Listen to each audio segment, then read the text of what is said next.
Hey, I'd like to do a review with you of this new Jurassic Park set, the largest of the Jurassic Park series, set 76961, Visitor Center T-Rex and Raptor Attack. It was on sale right before the holidays, and so it was something that got added into our Christmas purchasing. First, let's go over the things that I like about this set.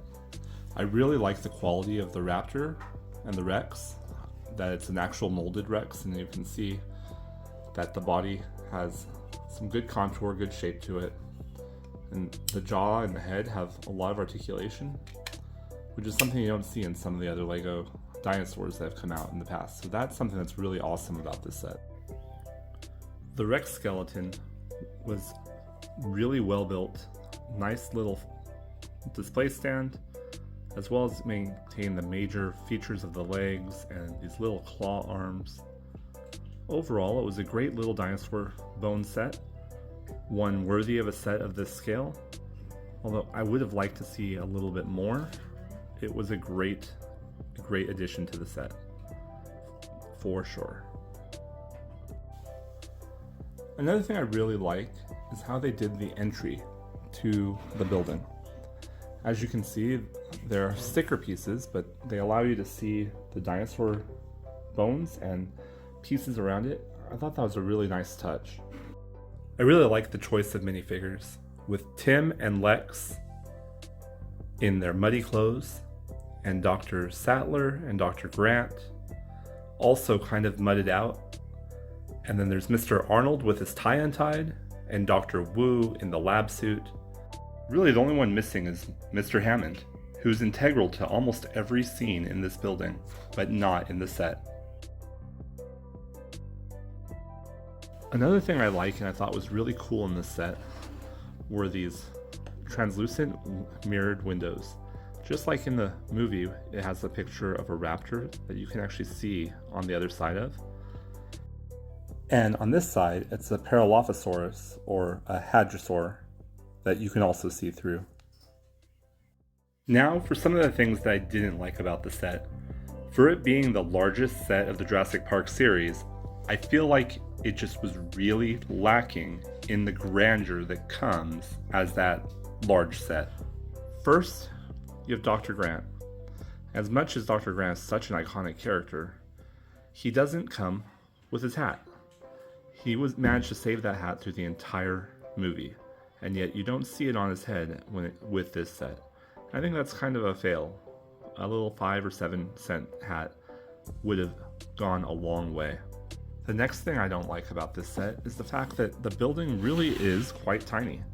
When you look at it, it is only barely a facade. It's not even as much of a facade as you would see with the police station or fire station sets of similar price point, but much bigger and larger for the number of bricks. The lab area doesn't even have a full floor, so it'd be very hard to play with this Lego figure like Mr. Wu stand there.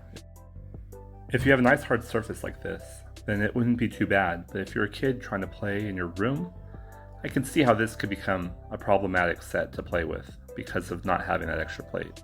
And then when you come to the center, this grand foyer, you would come in and you would see the banner with the dinosaur, except honestly the dinosaur skeleton is bigger than the banner, and there's no scaffolding to jump on. There's no building above it. I feel like this here is just a miss. You're not able to reenact any of the scenes that are here in the room because of just this scale. I think Lego chose to go a little too small with this particular scale. What I don't like is that when you put it up side by side with the Rex, it's obviously way smaller. I guess you could say it was a juvenile T-Rex, but a few more bricks and a little bit more effort, and I think Lego could have really created an awesome T-Rex. I went and grabbed the Lego Ideas T-Rex to compare, and this is what I saw. When you look at the two sets side by side, the retired Ideas set T-Rex versus the Jurassic Park T-Rex, you can really see that there's a major difference in size as well as quality. But a lot of the things they did here, they could very easily have just expanded this one maybe an inch or two taller and mirrored a lot of the design aspects to give a little bit more authentic Rex for this build. Another miss I feel that this set has was this beautiful dining room with all the candy and the treats.